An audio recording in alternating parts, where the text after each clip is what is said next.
A jammed rope over the deepest open pit in North America, the Sótano de las Golondrinas. A flood inside Postojna Cave with 41 tourists on the wrong side of the river that built it.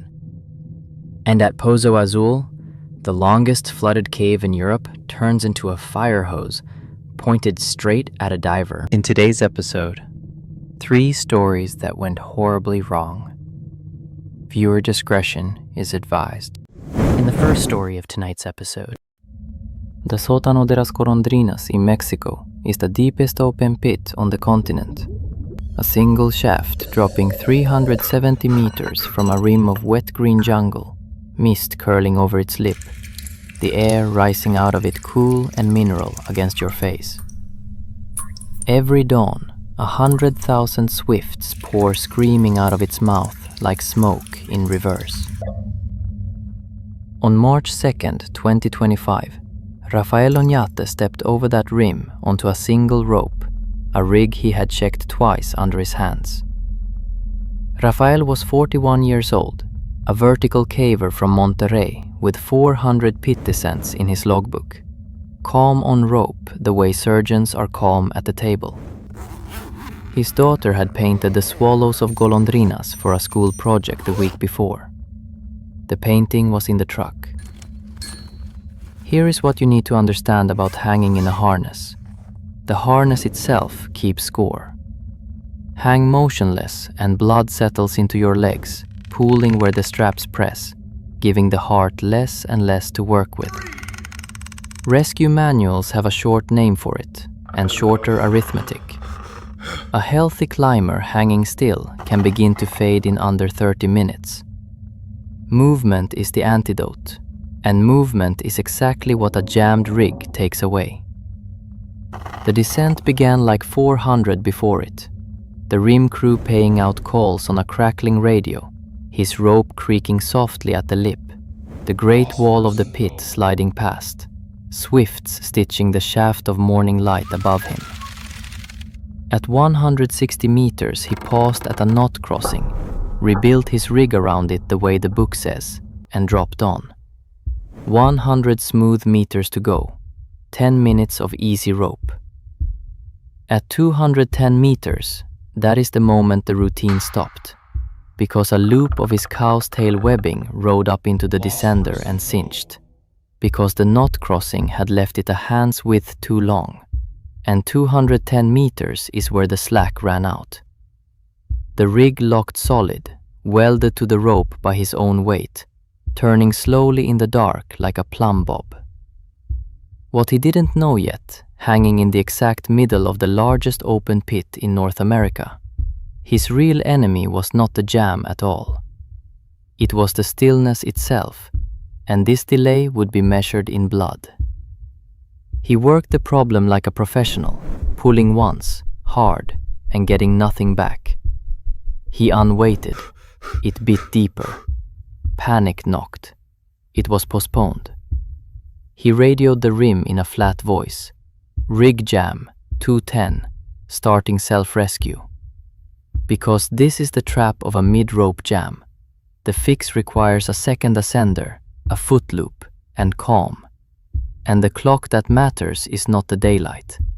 It is the one inside his legs. Watch the 2 clocks race. Fixing a welded rig mid-rope. 20 minutes for an expert, alone if nothing slips. Suspension trauma in a still harness. First symptoms inside 30 minutes. And 160 meters above him, a rim crew with 300 meters of spare rope, listening to his radio calls get slower and slower and further apart.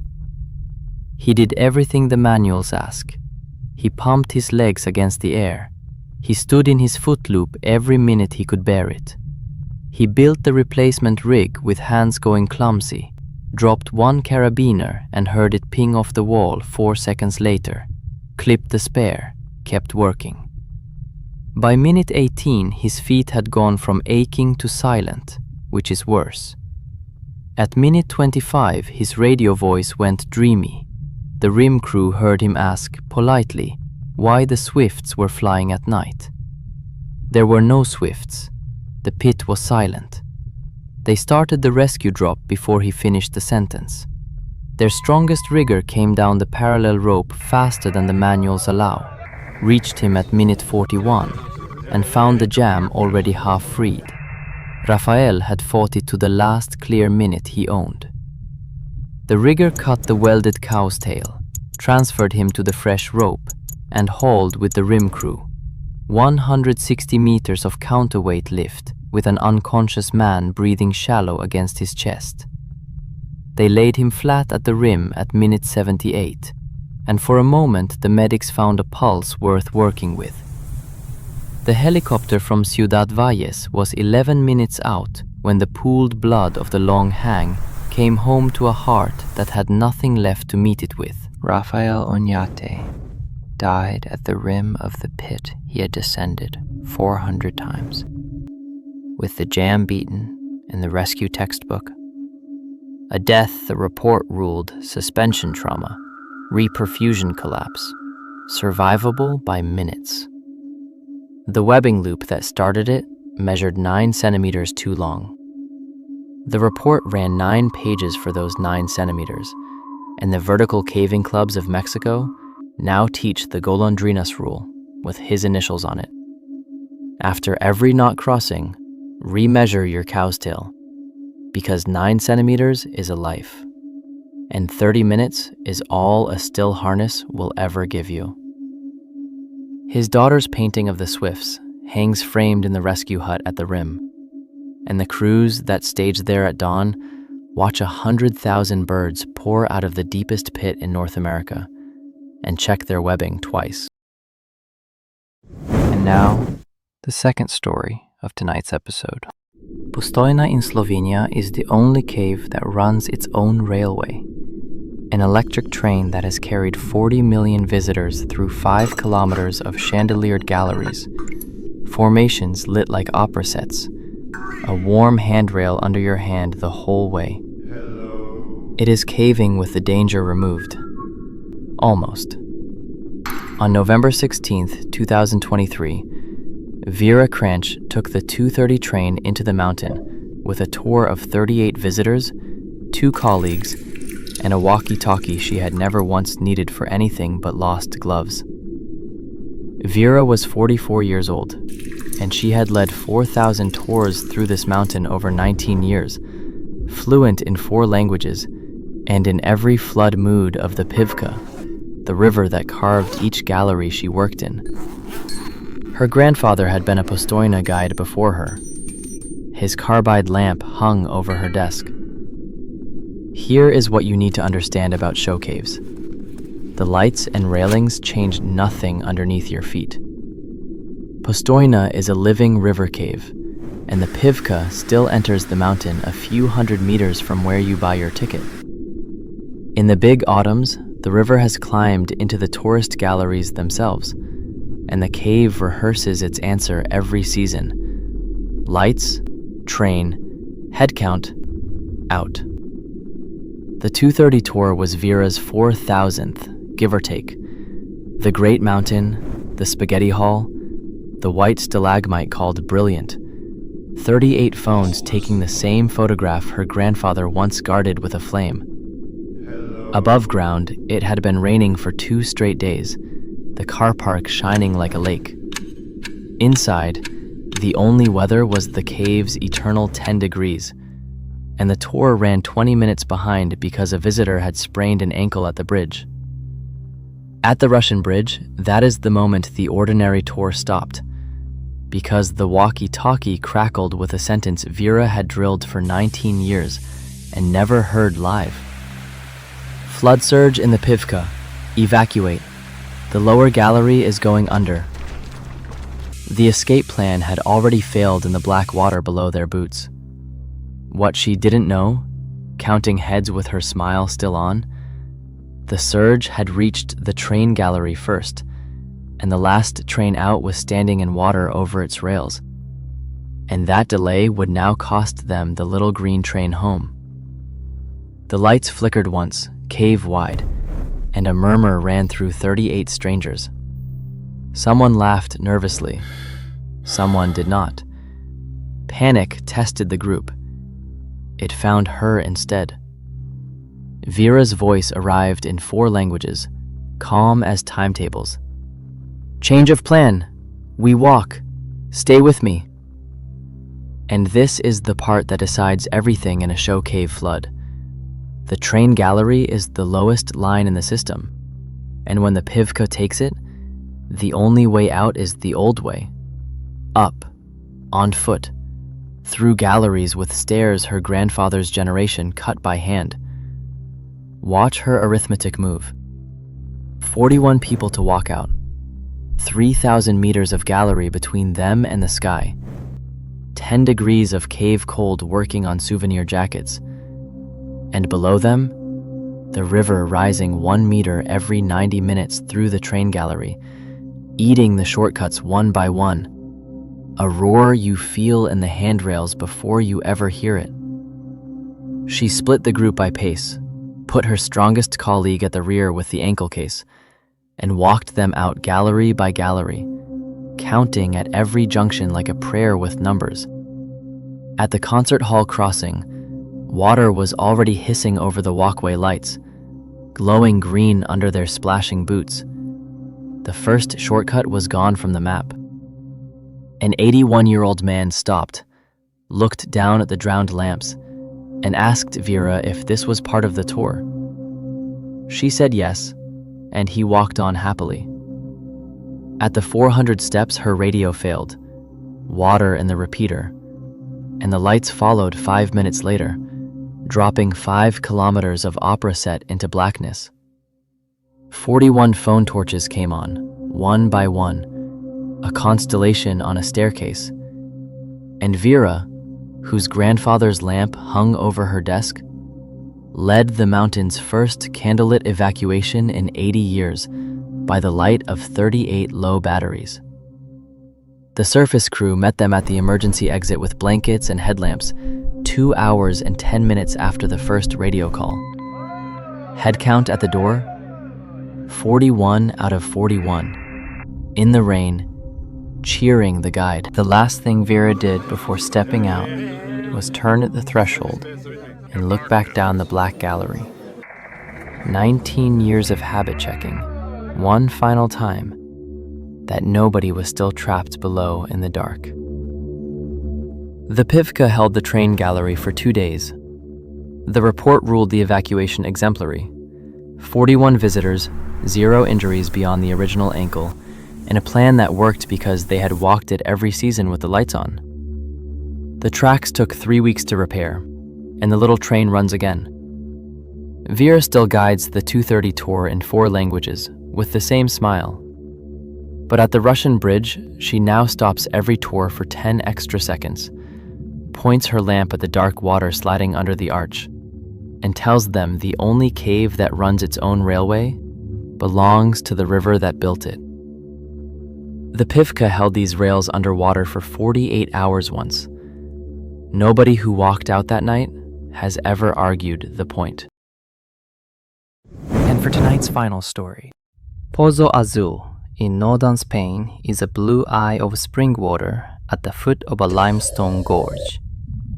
Cold and clear as bottle glass, and behind that eye lies the longest flooded cave passage in Europe. Kilometers of drowned tunnel pushing a river out of the mountain. Divers call the entrance pool friendly. The friendliness is a current, and it can double in 30 minutes on weather you cannot see. On April 26, 2025, Dana Voss finned into it with twin tanks reading 220 bar, a scooter on a leash, and a plan to lay survey line 800 meters into Sump 1. Dana was 28 years old, the youngest diver on the exploration team and the most careful.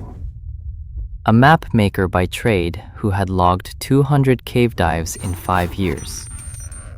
Her team leader liked to say she swam like she drew, inside the lines, every time. Here is what you need to understand about spring caves. The water is going somewhere, and it is not asking you. Pozo Azul exhales a river, and the strength of that exhale is set by rain on a plateau far above. On a calm week, the outflow is a polite handshake you fin against going in and ride like a walkway coming out. After heavy rain, the same tunnel becomes a fire hose pointed at your chest. The first 600 meters went like drafting, the gold line unspooling under her, the scooter humming her past pale scalloped walls, the current a steady known quantity against her shoulders. She tied off her new survey line at the 800-meter station, 26 minutes in, checked her gauges, 160 bar, on plan, and turned for home with the current at her back like a tailwind. At the 500-meter mark, the tailwind's friendship failed. The water stiffened and the walls slid past too fast, because a storm cell had burst over the plateau earlier and its flood had just arrived in the tunnel with her. What she didn't know, easing off the trigger, the spike was still building, and the tunnel's narrowest point, the restriction at 300 meters, was becoming a nozzle. That turn would now decide everything about her dive. The current took the scooter like a leaf, and she let it tow her down the tunnel. The line began to sing. Her mask began to shudder. Panic revved. It got no throttle. She made herself small behind the scooter's body, regulator hissing double time. Because this is the physics of a flow spike in a restriction. Water forced through a narrower pipe moves faster, and a diver arriving at a nozzle with too much speed gets ragdolled through rock that does not negotiate. Watch her numbers converge. 300 meters to the restriction, closing fast. 130 bar in the doubles, and the pool still 40 minutes away at the old speed. And one choice arriving with the rock. Ride the fire hose through the nozzle blind, or stop in a tunnel where stopping costs gas she could count in minutes.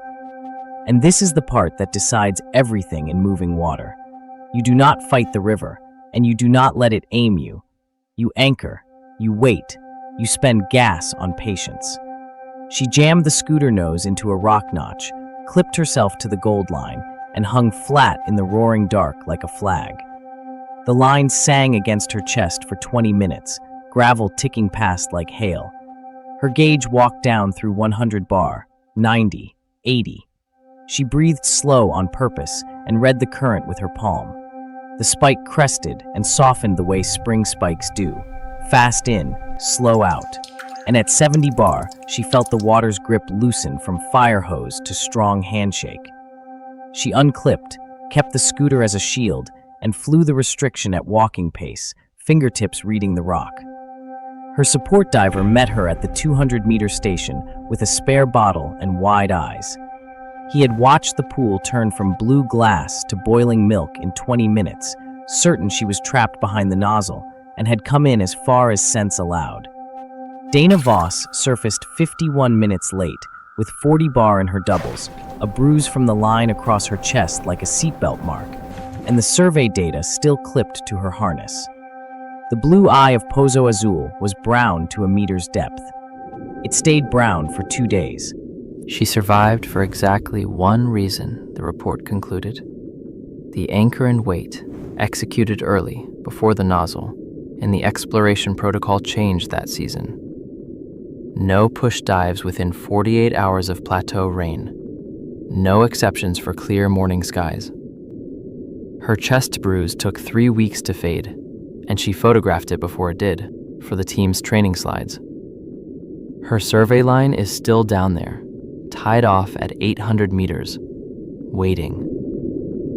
Dana went back the next season and pushed the longest flooded cave in Europe another 200 meters on a calm week, with a weather report taped inside her wet notes. Because the cave that pushed back once will always, always push again.